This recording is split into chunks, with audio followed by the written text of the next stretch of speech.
مزيانين. كنتمنىكم تكونوا على خير وبخير، واللي عنده شي اهل ربي يخليهم له، وليداته والعائله ديالو كاملين. وشكرا بزاف، كنشكر المتتبعين ديالي اللي كيسقسيو عليا وكيسقسيو لي على ولادي، كيقولوا لي كيفاش نوما وليداتك على الفيديو السابق اللي كنت عملت.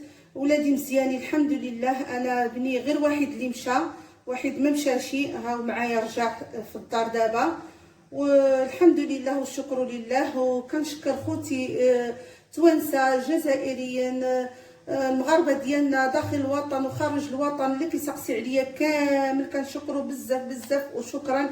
والحمد لله انا فهاد الساعه اللهم لك الحمد ساعه مزيانه الحمد لله. واليوم بغيت نعمل واحد البيتزا ونشاركها معكم، كنتمنى تعجبكم ونكون عند حسن الظن ديالكم. خليكم معايا.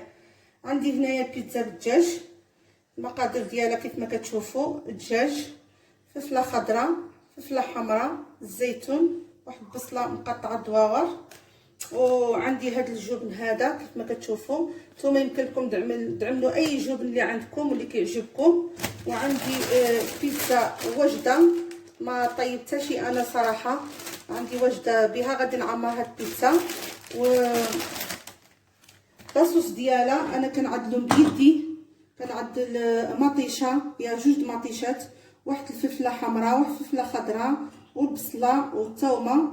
التوابل كنعمل ملاح، شويه د الابزار سكينجبير، شويه د فلفله حمراء ديك فلفل فابريكا، وعندي هنايا جوج فصوص د الثوم، جوج دريسات د الثوم، وشويه الزعتر منسم مزيان باش كيطلق المذاق وهذيك. وكنطيبها بوطه مهيله، ومن بعد ملي كطيب وكتشرب ديك المرق كنطحنها وكنضيف عليها شويه ديال هاد لاصوص هادي. اللي ما عندوش هادي يمكن له يعمل لاصوص اخرى، ديك الصلصه اللي كنقولوا حنايا د الحك، يقدر يعمل واحد المعلقه طماطم يضيفها فيها، يعني اللي عنده كتعملوا. وصافي غادي نرد هذه دابا ان شاء الله طيب، وخليكم معايا من بعد ما طيب ونطحنا باش نرجع نعمرها. كيف ما كتشوفوا معايا انا دابا غادي نشحر الدجاج ديالي. انا عملته في المقله، عملت له شويه د الابزار وسكينجبير، شويه د الملح، شويه د الزيت، عملته في المقله ديالي باش نشحرهم. ولاصوص ديالي كنعملها ها هي كطيب، البوطه مهيله منقصه باش كطيب مزيان. ومن بعد فاش غادي طيب غادي نطفي عليها ونطحنها. وانتم معايا شوفوا الفيديو على حتى تكملوا له كامل ما تشوفاي. كيف ما كتشوفوا معايا لاصوص ديالي من بعد ما طابت وطحنتها ها هي كيفاش كتجي. صراحه ملي غادي تجربوها اللاصوص هذه غادي تعجبكم بزاف وما تبقاوش تستغناو عليها، غتبقاو تحضروها بيدكم. وحتى الا عملتوا كميه كبيره يمكن لكم تعملوها في كونجيلاتور وتخليوها ما كيوقع لها حتى شي حاجه. فوقاش ما بغيتوا تعمروا بها البيتزا ديالكم كتشدوها على الكري وكتعمروا بها، كتسخنوها باش كتشرب ديك الماء اللي كيكونوا فيها ديال الثلج وكتطيبوا بها. الصراحه كتجي واعره مزيونه. دابا غادي نبدا نعمر البيتزا ديالي. ها نتوما كتشوفوا هاد الفلفل خضر وحمر انا ما كنشحرهمش، كنخليهم خضر. ملي كنعملوا في الفران ديك الساعه كيطيبوا كيجيو مزيونين. انا هذه طريقه البيتزا ديالي اللي كنعمل، وكنتمنى تعجبكم. وخليكم معايا تشوفوني كيفاش كنعمروا.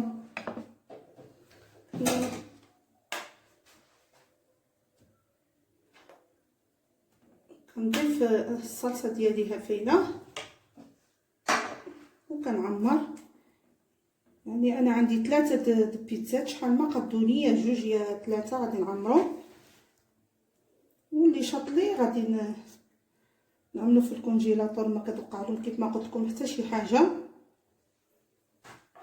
وكتجي مزيونه بزاف.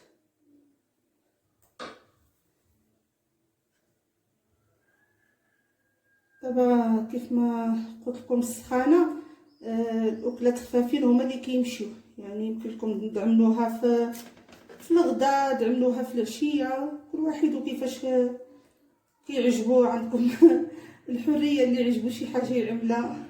الحمد لله كلشي موجود ويمشي، كلشي كيمشي على قد الجهد ديالو. غادي نعمر هذه عاود الثانيه، هي لاصوص تبارك الله كاينه بزاف. الحشوه ما عرفتش واش غادي تقدرني نديرهم بثلاثه ولا غير جوج، وانا غادي نعمر على حسب الكميه اللي عندي. خليكم معايا، ها انا كنعمرهم وانتم تشوفوا كيفاش كنعمرهم. يعني بيتزا سهله، كل واحد كيعرف كيفاش يعمر البيتزات وداكشي.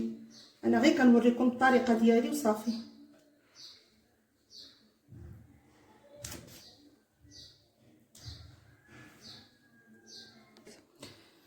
كما كتشوفوا معايا كنعمل لاصوص وكنعمل الجبن، كنفرقو كنعملو في الاول وكنعملو في الاخر ملي كنعمر البيتزا ديالي.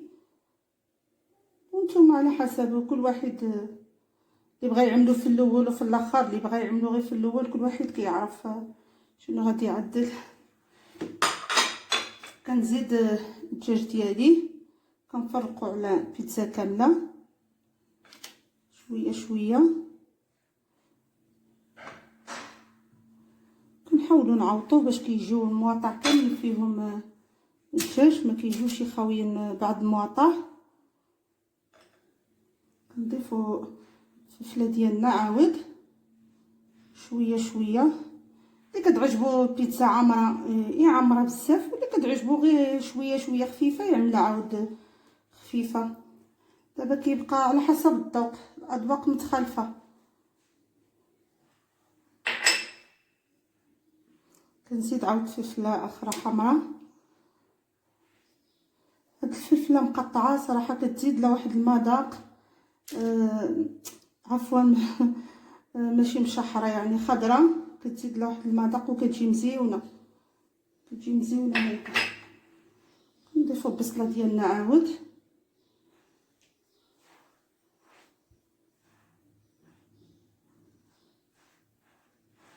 كنعمرها هيدا كامله وصافي. كنعمل الزيتون وكنفرقو على المواطع كاملين كما كتشوفوا.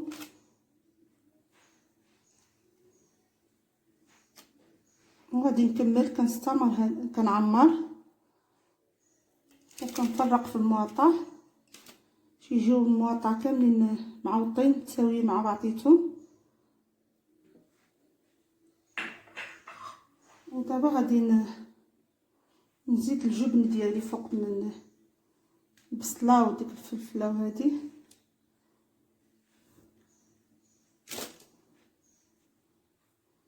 وصافي ها نتوما كتشوفوا، ها انا عمرتهم، عمرت هذه وعمرت هذه، كملت لهم بجوج بيهم. بقات لي الحشوه هنايا شويه، ما غنكمل شي ثالثه، غنعمر غير هادو بجوج بيهم، غنكتفي بجوج.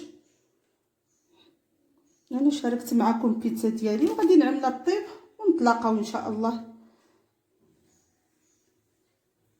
نتمنى تعجبكم البيتزا ديالي. انا قلت علاش لا ما نشاركهاش مع المشاهدين ديالي اللي كيبغيوني وعندهم عزيزه وحتى انا عندي عزازين. نتمنى تعجبكم ان شاء الله. ودابا غندخلها للفران، والفران كتعملو يسخن، ومن بعد حيت انا عندي فران بالغاز ما نقدرش نقول لكم شحال غادي تسخنوه. كتسخنوه شويه ومن بعد كتدخلوه وتنقصوا له البوطه حتى كيطيبوا على خاطرهم، حيت هي بيتزا طيبه يعني فيها نص طياب. وكتحمروها شويه من تحت وكيذوب هاد الجبن والبصله وديك الشيء، ما كيطيبكوش. نتوما عينكم ميزانكم وكتخرجوها ان شاء الله.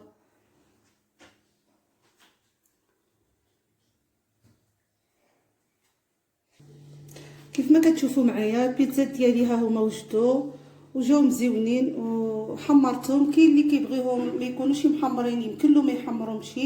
انا كيعجبوني محمرين فيهم ديك القرمشه، وصراحه جا واعرين. نسمد لاصوص كتحمق ورافقته مع العصير اللي عدلته بعصير بالليمون. ونتمنى يعجبكم الفيديو ديالي والبيتزا ديالي، وتشاركوها معايا حتى نتوما تعملوها وتعجبكم ان شاء الله. وشكرا بزاف.